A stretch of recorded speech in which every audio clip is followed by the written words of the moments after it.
दादा भुसे यांच्या निदर्शनास या बाबी येत नाहीत का? तुम्ही जे आरोप करतात किंवा त्यांचा मी आरोप करत नाहीये. मी आरोप कधीच करत नाही. मी आत्ता या क्षणी माझ्याकडे आलेली माहिती समोर ठेवली आहे.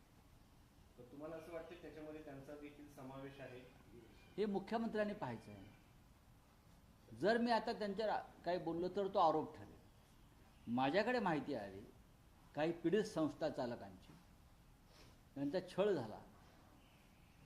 महाराष्ट्रामध्ये अशा तऱ्हेने जवळजवळ 200 कोटी रुपये गोळा करण्यात आले संस्था चालकांकडून. 200 कोटी. मी हिशोब बघत होतो काल. काही महाराष्ट्रातून मला लोक दिल्लीत भेटायला आले, ते घेऊन सगळं.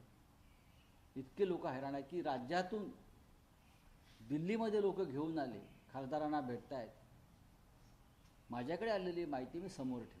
राऊत साहेब, मला याला सोडून एक प्रश्न असा विचार, तुम्ही आता म्हणता की मुख्यमंत्र्यांनी हे सगळं बघावं, पण त्या खात्याचा मंत्री जर तो व्यक्ती असेल तर त्या व्यक्तीची ही जबाबदारी नाहीये का? किंवा त्यांना पहिला प्रश्न विचारावा किंवा त्यांच्याकडनं पहिलं उत्तर मिळावं? आम्ही नीटच्या प्रकरणामध्ये प्रधानमंत्र्यांचा राजीनामा का मागतो आहोत? ते सरकारचे प्रमुख आहेत. त्यांनी त्यांच्या मंत्र्यांवरती नियंत्रण ठेवलं पाहिजे.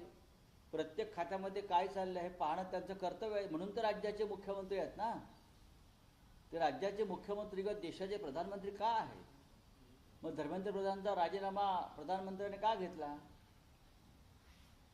प्रधानमंत्री जबाबदार आहेत त्या सगळ्या गोष्टीला. हे चाललंय नीटचा घोटाळा तो. तसंच महाराष्ट्रामध्ये बोगस डिग्री स्कॅम अशा टोकाला गेलेला आहे महाराष्ट्रामध्ये की प्रत्येक 10 व्यक्तीमागे 2 डिग्र्या बोगस आहेत महाराष्ट्रामध्ये. हे असं मला काल मी वाचत होतो कुठेतरी.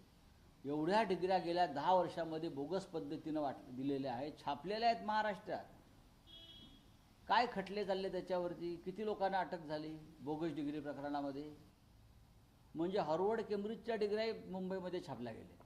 माहिती आहे का तुम्हाला? मी देईन तुम्हाला कागद त्याचे. शिक्षण खातं शिंदे यांच्या पक्षाकडे